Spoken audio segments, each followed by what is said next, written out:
Welcome to the Outthinkers podcast. Plug into fascinating minds and breakthrough ideas that are transforming industries and the world. I'm your host, Kyan Krippendorf, founder of Outthinker, a global think tank comprised of corporate strategists and innovators that are shaping the future of business. If this describes you, join us at outthinker.com. Now let's dive into this week's episode with Eddie Fishman.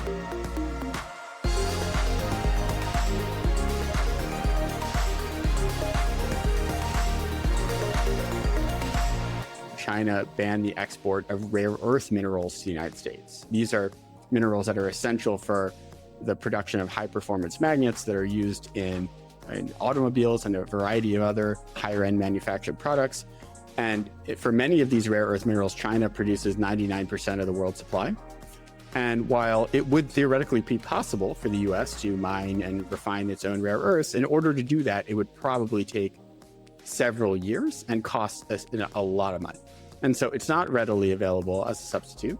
And so as a result, China successfully used that dominance, that choke point over rare earth minerals to essentially win the first phase of the trade war with the Trump administration this past spring. One of the most powerful weapons in today's great power rivalries aren't missiles or tanks, but the hidden levers of the global economy. You're about to hear how choke points in minerals, microchips, and money flows can tilt the balance of nations and reshape your strategy. Our guest is Eddie Fishman, former State Department strategist and a leading voice on geo-economics. He's the author of Choke Points: How the Global Economy Became a Weapon of War. Eddie is a senior research scholar at the Center on Global Energy Policy and an adjunct professor of international and public affairs at Columbia University. He has been in the rooms where policy becomes power, serving at the U.S. Department of State as a member of the Secretary's Policy Planning Staff, the Secretary of State's Foreign Affairs Policy Board, and represented the State Department at the National Security Council-led Strategic Planning Small Group. Before that, he was the Russia and Europe lead in the State Department's Office of Economic Sanction Policy and Implementation. That is to say, that he has been in the rooms. He has traced this shift firsthand from the 1990s win-win globalization, let's all integrate, to an era where sanctions, export controls, and tariffs define competition. We're going to dig into his geo-economic impossible trinity, where he says you can't maximize interdependence, economic security, and geopolitical calm at the same time, and what that trade-off means for leaders making bets today. We'll also examine China's rare earth leverage, emerging AI bottlenecks, the geopolitics of energy transition, and the U.S. government's new posture towards strategic industries like semiconductors and critical minerals. We'll also ask a practical question. Should companies only adapt to policy or help shape it? By the end, you will have a clearer lens to recognize choke points in your value chain, a sense of where the pressure is likely to build next, and ideas for engaging policymakers before rules are set in. Let's get into it. Eddie, thank you so much for being here. I know that you are in high demand and busy, and we really appreciate you taking a little time to talk to us. It's my pleasure. Thanks for having me on the show today. So I'm going to start with the same two questions I ask all of my guests. The first one is just to get us to know you a little bit more personally. Could you complete the sentence for me? If you really know me, you know. That's a tough one, but I'll have to go with that. I'm from Philly. Ah, yeah, nice. And I'm from Philly too. Oh, you are? I didn't know that. I'm from West Philly, 45th and Osage. Oh, man. I love that. Well, I feel like, and you probably understand this then, I think it's an identity that can run deep. And look, I haven't lived in the Philadelphia area since I graduated from high school. But even my young kids growing up in New York, they will never be allowed to be New York sports fans. They're going to have to be Eagles and Sixers and Flyers and Phillies fans. And I think growing up in Philly, it's a certain down-to-earth quality that you appreciate. It's not a city with much pretentiousness. It's also a city that knows how to endure suffering over long periods. Although lately, our sports teams have been a lot better. And I think it's also a city that appreciates the things that have always made America such an amazing country, like the liberty and freedom that are at the very heart of what we are as a country. So my wife's from Philly. I'm from Philly. And no matter where I live, that's where my heart will always be. Did you meet your wife when you were still living in Philly before? No. And I think this actually probably, is part of the reason why my head went to Philly when you asked me that question is, my wife and I, we grew up 15 minutes away from each other. We actually also went to college together, but we didn't meet until we were out of college living in Washington. I was working at the State Department and she was working at Treasury. But I'm sure the fact that, we had that connection, that shared background was part of what brought us together. Yeah, no, we could talk about Philly. I went to my first Super Bowl. My wife's from New Orleans. And so the Super Bowl was the Eagles against that other team in New Orleans. And we went together. It was like a religious experience. Amazing. Amazing. I love it. And then I'm a big fan of the soccer team, of the Union, and I watch every game. So I'm a big family fan, a Philly fan as well. Awesome. Well, we can connect on that too. Yeah, I'm glad you asked me that question. Let's not bore our listeners with the further discussion there. This is a podcast about strategy. I ask this question of every guest. I always get a different answer. What's your definition of strategy?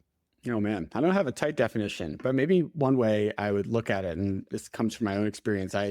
When I was in government, I worked in both operational roles as well as on what's called the policy planning staff, which is this group working directly for the Secretary of State. It was founded by this iconic American diplomat named George Kennan, who came up with the whole containment policy against the Soviet Union during the Cold War.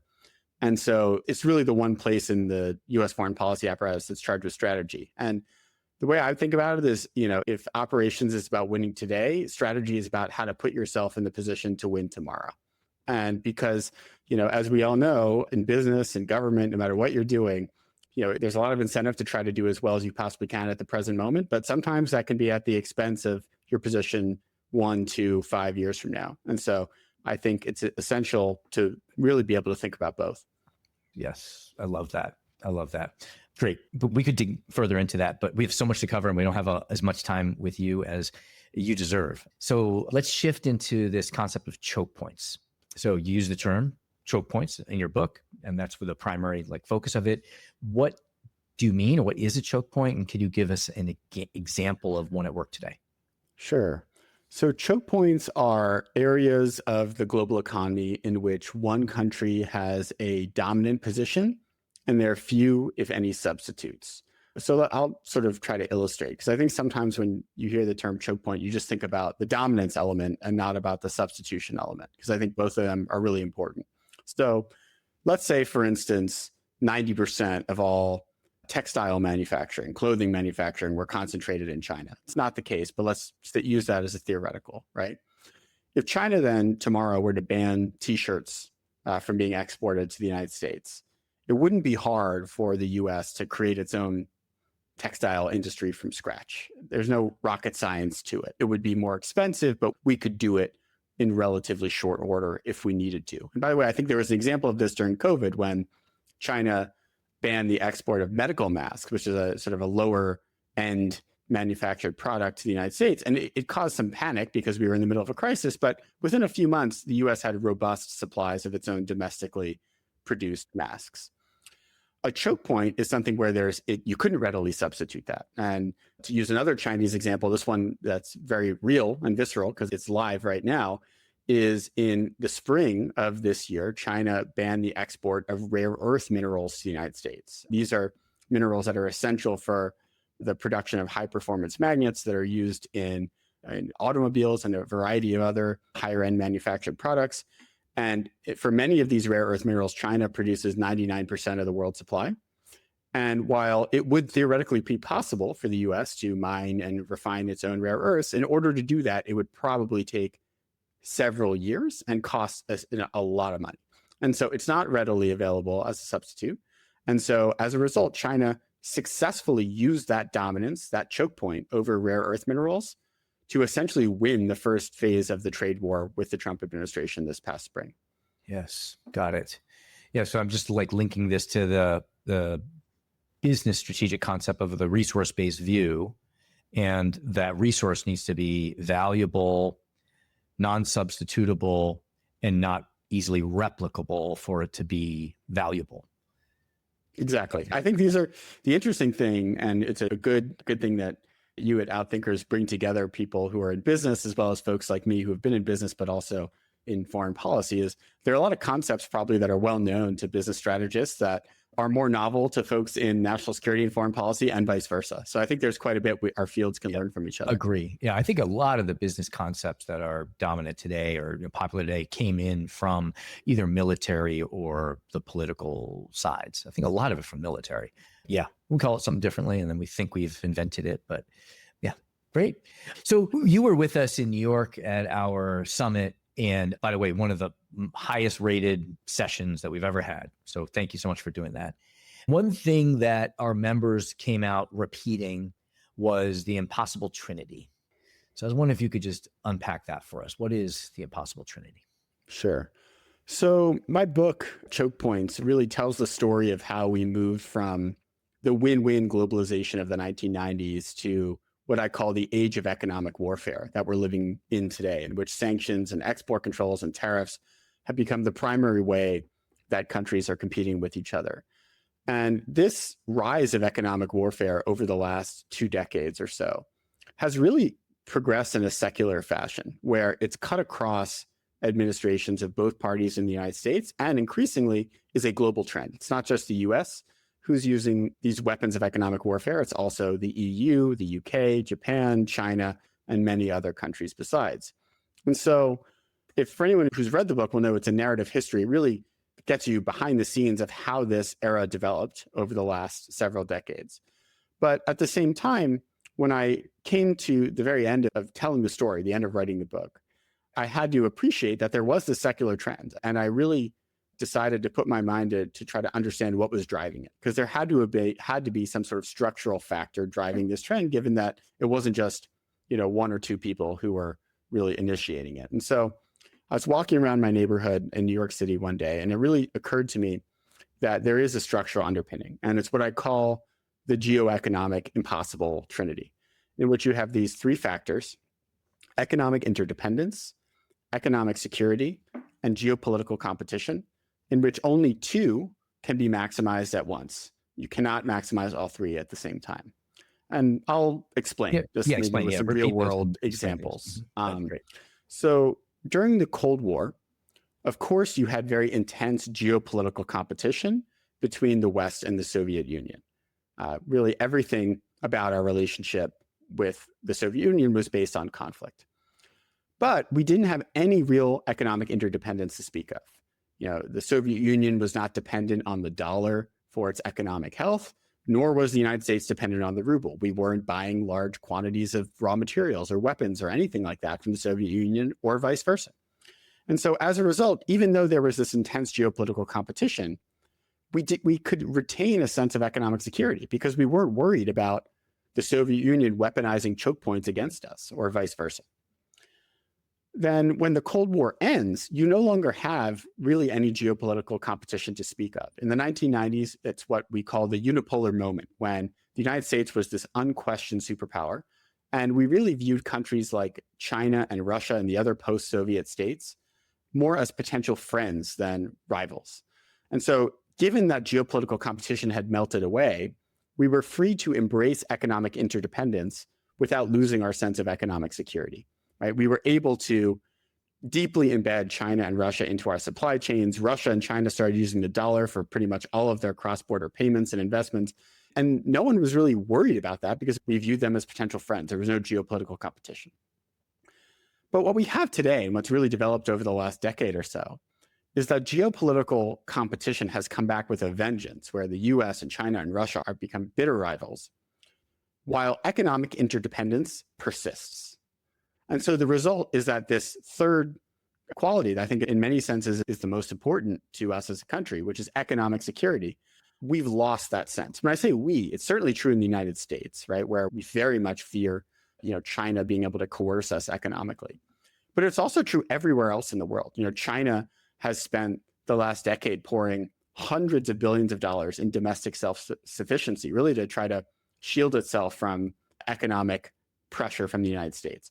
Russia has made similar investments in alternative platforms to SWIFT, for instance. They have their own financial messaging platform called SPFS that Russia built.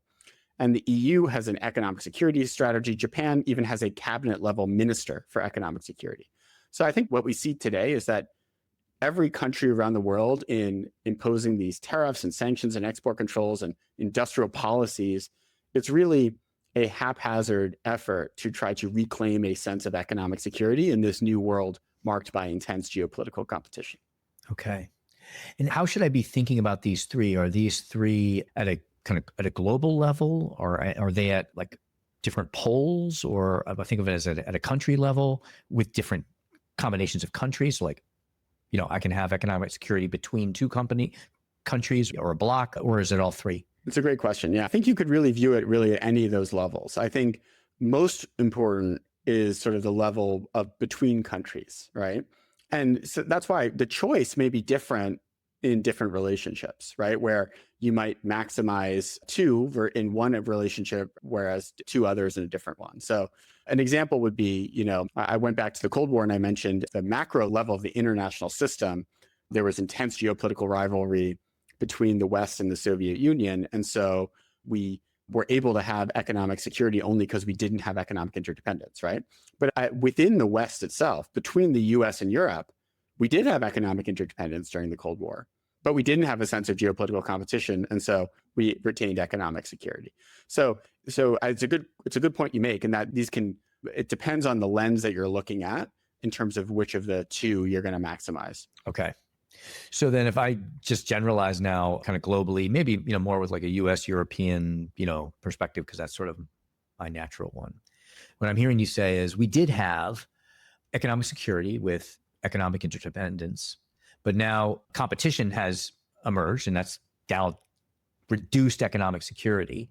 So where do you think that we're headed? Are we headed back to security with interdependence? Are we headed back to more competition and less interdependence, but economic security? Or are we going to have a prolonged period of not having economic security? Yeah, great question. I mean, I think in practice, we are going to have some period where we have a significant lack of economic security, just because fixing that problem is not something you can just do overnight. Because the different options, whether that's, shedding economic interdependence or sort of shedding geopolitical competition, both of them are really challenging. My own view is the likeliest outcome is that over the next decade or so, you will see significantly less economic interdependence between the US and geopolitical rivals, particularly China, but also, I think Russia and others as well. And I think that's because geopolitical competition is one of these where I think actually what President Trump is trying to do to a certain extent now is to see if he can get rid of that, if he can kind of make peace with the Chinese and the Russians. My own view is that our geopolitical interests are just so divergent right now, and that there's just so little overlap in the Venn diagram of what we're trying to achieve and the world that we're trying to build, that I don't think that will be successful. So I think we are going to have more of a move away from economic interdependence. I think the question then becomes, what does that look like, right? Because there are different ways that can manifest. One would be that we sort of revert to a global economic superstructure that kind of mirrors what we had during the Cold War, where there's less interdependence between the US and China, but more interdependence between the US and other friendly countries, be it Canada and Mexico in our own hemisphere, or Europe, or democracies in Asia, like Japan and Korea and Singapore and India. That's one possible future, right? But another, and this is, I think, where we'll end up if we don't have strategy. This gets back to your first question about, winning today versus winning tomorrow. I think if all we're doing is optimizing for the present moment, which frankly has been the policy of the last several presidents, we will end up with something that looks more like autarky. If we don't have guardrails in terms of who we're imposing sanctions or tariffs or export controls against, and as we've seen during the Trump administration so far, there have been these economic pressure tools deployed against everyone. It's not just been the Chinas and Russias of the world. It's been Canada, Mexico, the EU, Japan, really every country in the world. I do worry that we could end up in something that's more chaotic, where it's effectively every country for itself. And I don't think that will be the optimal world for the United States to be in. Yeah, there's three places I want to go with that. I bet you're making me think of these T-shirts I've seen, like America versus the world. I've seen that as a kind of a tagline. There is this. So where does the drive for competition come from? Like there's one kind of military theory that I read, which was conflict emerges when there are two visions for the future that are inconsistent or incompatible or something like that. Talk to us about what drives, because, I can observe that there was less competition, more interdependence, and now there is more, but like, why? What drives that? Oh man, if we could solve that, we would have produced an incredible theoretical breakthrough. There are a lot of different perspectives in terms of what drives competition. I think maybe if we're just being really practical, there are a few ways to look at it. One is that in the 1990s, right after the end of the Cold War, the Russia that emerged from the Soviet Union actively was pursuing integration with the West, right? They wanted to be a democratic capitalist country that was part of Western institutions. China wanted to be integrated with the West economically, but never really sought democracy, right? So both Russia and China spent a lot of effort trying to get into the World Trade Organization, for instance, right? And Russia also was, pursuing closer ties with the European Union, for instance.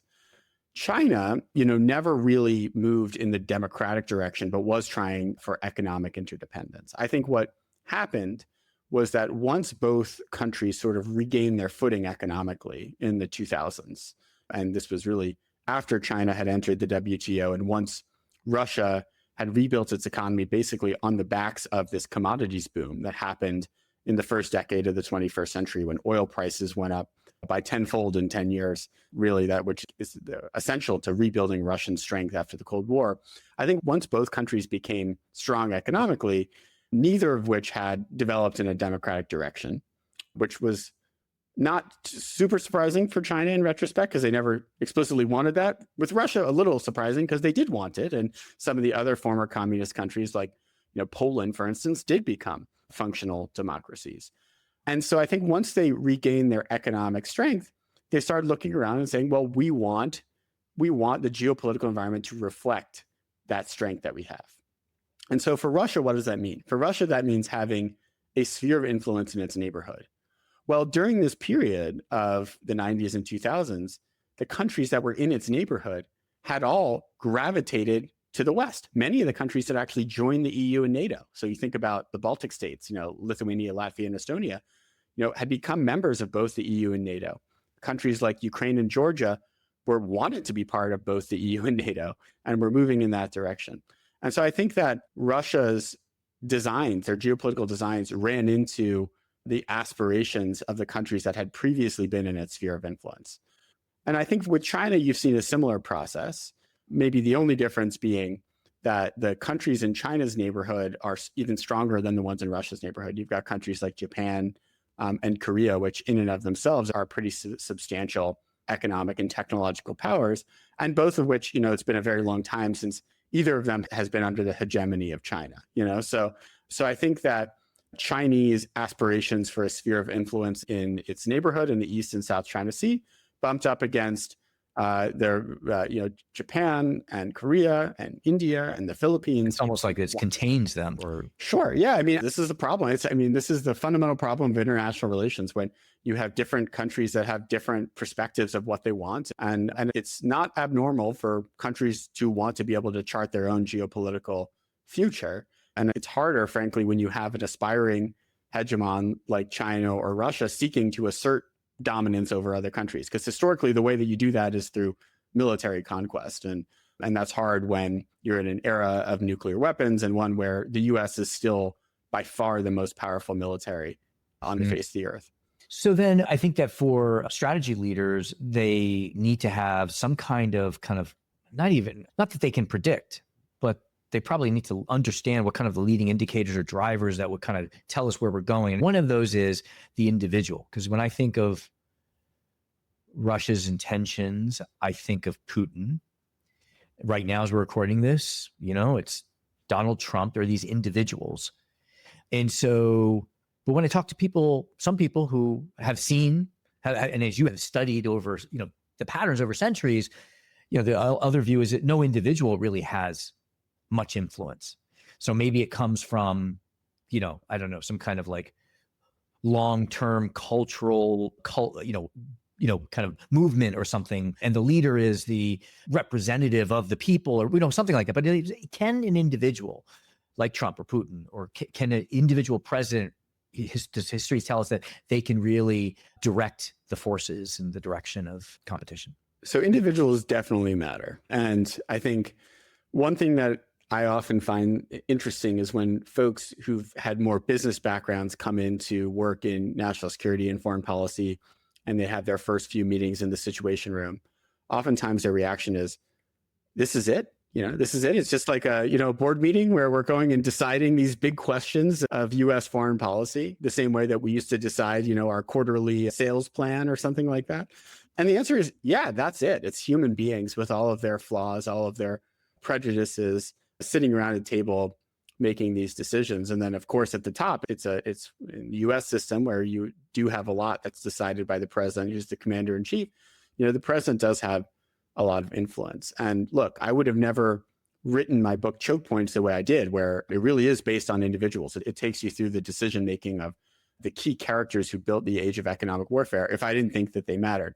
At the same time, a framework like the geo-economic and possible trinity respects the fact that structures do matter too, and that we do exist within structural reality, structural constraints. And so I think maybe the way that I would analogize this to business is, if you have a Steve Jobs or Jeff Bezos level CEO, chances are, the company is going to do quite well, right? But if you took those types of CEOs and you put them in a losing industry, if you made Jeff Bezos, the CEO of Xerox or something 20 years ago, he may not have been as successful. I think that Washington Post. Yeah, there you go. Right. I think like you want to be in, there are certain fundamental drivers and there are also personal factors. And so I think the key to national strategy to foreign policy is understanding both and really trying to make the most of the resources that you as a country have at your disposal. Yeah. So what do you think the role of businesses are? Like I'll say a large business, a Microsoft or an Apple, like, are they a factor? Should they be thinking of their strategy as a predicting and adapting to what's already happening or what's going to happen? Or should they try to influence the direction? They should try to influence the direction. So this is a big takeaway, I think, from my own work, my own writing. So what is economic statecraft? What is, what are sanctions? What are tariffs? What are industrial policies? What they are is they're the government trying to affect the incentive structures of businesses to achieve a national goal, right? So normally businesses, they have a pretty straightforward incentive structure. Let's make as much money as possible, maximize shareholder value, right? Well, the government can come in and say, well, it might be the profit maximizing strategy for you to buy oil from Russia. But if you do that, we're going to fine you an astronomical amount of money, and it's going to wipe out your entire profit for the year. And so if the government does that, you're affecting the calculus of a private sector actor, right? And that's all sanctions are, right? The U.S. government doesn't actually freeze anyone's assets. The U.S. government doesn't, block ships from going to one country or the next. They just change the incentive structure of businesses. I think that what businesses should do, especially if you're a company that's operating in a sector where you're anywhere close to economic warfare, where the sanctions or tariffs are affecting your business, you need to proactively engage with the US government. You don't want to be in a situation where, some sort of sanctions policy comes down that's terrible for your business and you're scrambling to Washington to explain to policymakers who know nothing about your industry why they totally mess things up for you. What you want to be doing is you want to be engaging upstream of that. You want to be talking to policymakers, not just advocating for yourself, your industry, but really trying to understand what they're trying to achieve. What are their objectives vis-a-vis China? What are their objectives vis-a-vis Russia? How does your industry figure into that strategy? And how can you educate policymakers about how executives in your industry think? Because I think if you do that, you're much less likely to get some sort of policy coming out of Washington or Brussels or whatever capital you're engaging with that is totally asinine. So I think it's very incumbent. I mean, to me, and we talked about this a little bit at the last session that we did in New York, I think it's very important for businesses today, chief strategy officers, whether if you have a chief geopolitical officer, to really engage with these topics and go beyond lobbying to really like having, just share, sharing conversations with government officials. Exactly. Yeah. Got it. And I imagine like your voice maybe carries more weight if you are sitting or you're part of one of these choke points, right? Like right now, semiconductors are one of the defining choke points today. So that must help to get a voice. What do you think looking ahead, what do you think the next choke points are likely to be over the next decade? Yeah. So I think just before I go to that, I just want to say, because I think you're right, but I think it's a blessing and a curse to be at one of these choke points. It's a curse because, the government's going to be intervening in your industry if you're sitting at a choke point, right? Like you're not going to hide away, you're not going to be able to stay neutral in, the US, Russia or the US, China competition. I think the benefit is if you play it to your advantage, you could be what you wind up being a strategic industry, a strategic sector that the government's investing in. And we're seeing that just in the last few months where the US government took their, really unprecedented step of buying 15% of MP materials, this rare earth mine in California, where the DoD actually took a 15% equity stake in the company and devoted billions of dollars to basically offtake agreements, buying their product years into the future. And then right now, as of this recording, the U.S. government reportedly is in conversations to buy 10% of Intel, which is remarkable. It's because, it's seen as a strategic necessity to have, one of these blue chip semiconductor firms, and Intel obviously has been struggling. So it can cut both ways. In terms of emerging choke points, I mean, I kind of laid this out earlier in terms of what a choke point is. Just because a choke point exists doesn't mean that the US government or some other government's weaponizing it, right? There are plenty of choke points that exist that are probably not even on the radar of the US government.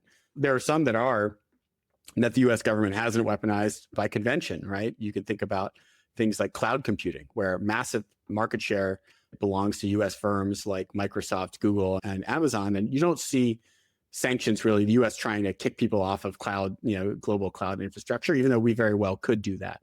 Central bank swap lines, where the Fed is really providing dollar liquidity to banks around the world. It's effectively the backstop of the entire global financial system.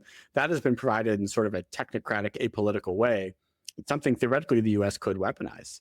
ICANN, the organization that oversees all web domain names, is a US entity that theoretically the US could leverage for economic warfare that we've decided not to. In terms of where the choke points are headed, I mean, there are ones that are relatively foreseeable. If artificial intelligence does permeate business operations the way we think they will, there will be choke points across the stack. We already know that computing power itself is a choke point in terms of the NVIDIA chips that are necessary to train best-in-class artificial intelligence algorithms, and in some ways inference as well. But it could be that some of these models themselves turn out being choke points if one of them really races ahead of the other, right? I mean, if you have we get to a point where the models themselves are commoditized, which I don't think is likely, but if we did, then they wouldn't be. But if it's a world that we're living in, which, in order to run best in class AI, you need a contract either with OpenAI, Anthropic, or maybe one or two other firms, that's going to be a choke point. And it's essential, I think, for the US government standpoint that those companies are American. I think in the energy sector, we already see emerging choke points. And the frightening thing, I think, from the American perspective, is that most of them really belong to China. Whether it's these rare earth minerals that we've talked about earlier, or critical minerals like lithium, where the mining isn't necessarily in China, but the processing largely takes place in China, and the refining capacities in China.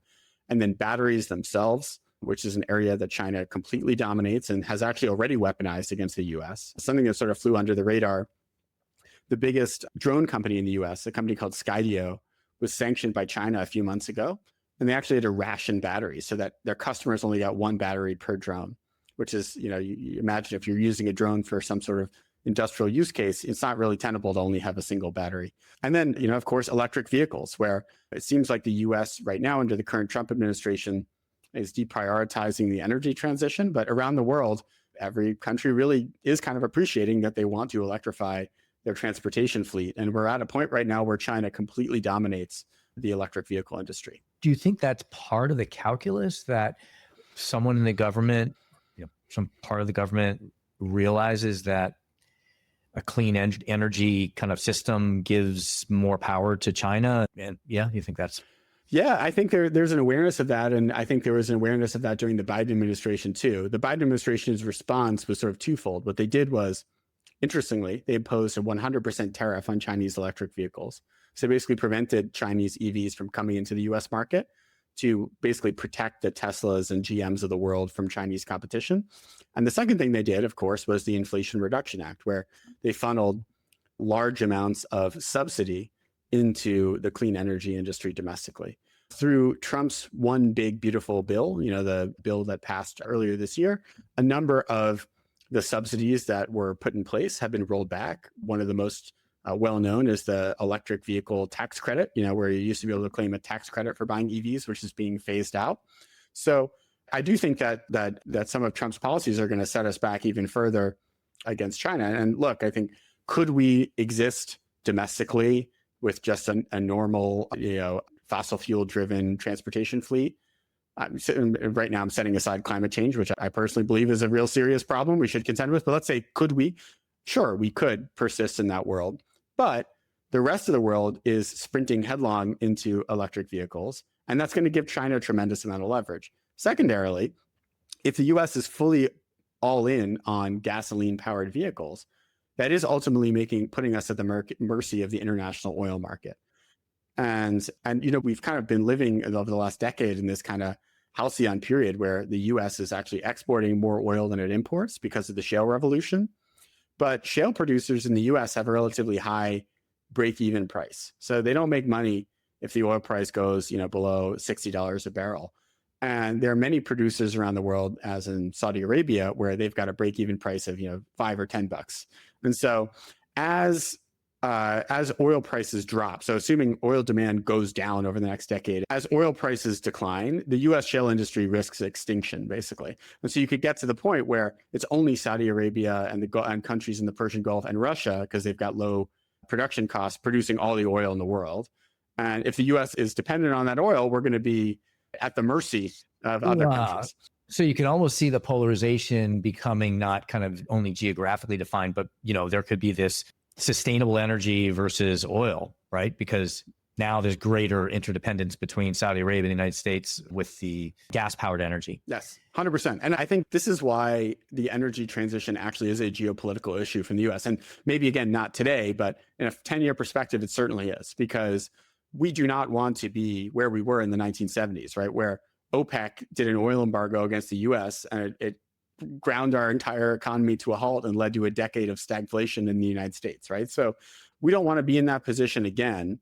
The virtue of clean energy is, sure, we're at a disadvantage relative to China right now. But if we're able to catch up, which I think we could, because this stuff isn't rocket science, it's really about investment and focus.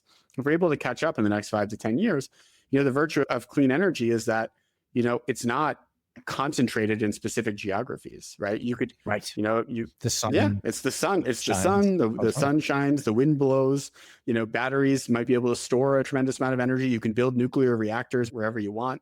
So in some ways, it does buy you geopolitical independence in a way. And I think that's why China has really invested so heavily in it. And China, right now they are very much dependent on oil imports and they don't want to be in that position.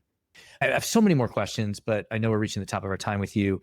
You mentioned the government's investment in Intel and possible investment in Intel, also investment in the rare earth mineral mining operation. Is this a new form of the way that governments engage, the U.S. government engages with the private sector? Is this a tax? Tell us what's the historical context of this? And I hear some people say this is unprecedented. We're becoming China, right? And others saying, oh, it's just another form of taxation. Well, yeah, it's a good question in terms of taxation. I think in some ways it's the opposite, right? It's a handout to some of these companies. And if you look at MP Materials, for instance, I think when the day that the government's investment and the 15% equity stake was announced, the company's share price doubled. So it was the U.S. government's already made a couple $100 million in paper gains, at least, on the investment in MP Materials. I mean, you could argue you debate whether taxpayer funds are best used for this purpose, but look, I think that one way of viewing this is, I mentioned earlier, we're living in this age of economic warfare. Sanctions, export controls, tariffs, they're just how countries compete today. In that kind of a world, you also need defense, right? It's not enough just to have the biggest and baddest sanctions. Like, you need to be able to defend yourself against other countries being able to coerce you. We saw this past spring that China does have its foot on the US's neck when it comes to rare earths. And so it makes good sense for the US government, I believe, to try to fix that market failure, correct the market failure, which China has 99% of global processing capacity. And they determined, and I think potentially correctly, that the only way to do that is by taking a stake in this mine. And that even just an offtake agreement without any sort of equity skin in the game for the US government wouldn't be enough, basically, to ensure that this company's long-term survival. So I think the other thing to note is in something like rare earths, it's a really remarkable industry in that we saw how devastating the impact is to the US when we're cut off from Chinese rare earths. But I think on an annualized basis, we import a couple $100 million worth of rare earths from China. It's a very small industry.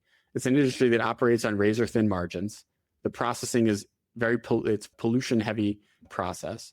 And so there are a lot of reasons why the private sector itself hasn't done this. I think that the question becomes, and I think we'll see if the Intel deal goes through, which obviously would be a much bigger investment, buying 10% of Intel than 15% of a rare earth mine.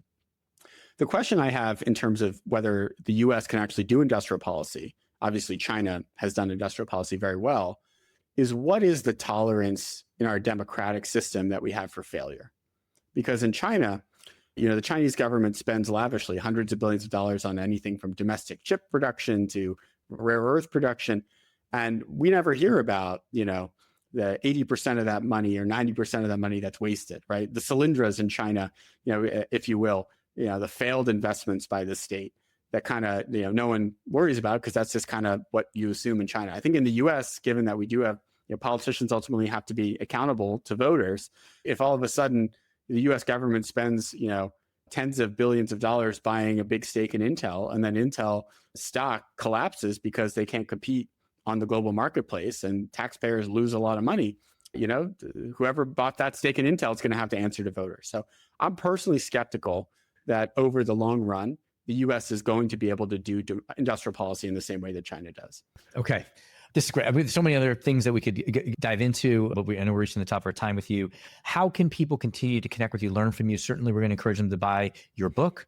You've got a lot of interesting, great content podcasts. You're on CNBC or Wall Street, you're all over. But where would be the source if someone listens and says, okay, I need to dig deeper here with Eddie? So you got three options. One is, which is the lowest lift, is that you can follow me on Twitter or X, if you will. I post at Edward Fishman is my handle. Probably the next level up is you can connect with me on LinkedIn, where I oftentimes am engaging with people in different industries. And, my LinkedIn is just my name, Eddie Fishman. And then the final one, and this is an honest invitation, particularly if you decide to dive into my book, Choke Points, you're welcome to just send me an email. I love hearing from people who've read my book. It's very fun for me to hear different reactions. And so please feel free to do that. And I'd be happy to respond as soon as I have a chance to. Great. Well, we love it when thought leaders are open like that and they are interested in the topic, and in the study and in the knowledge. So thank you for going out and doing all this work for us and sharing it here with us. I wish we had more time with you, but this is at least a good structural taste. Thank you, Eddie, for being here. My pleasure. Thanks so much for having me on.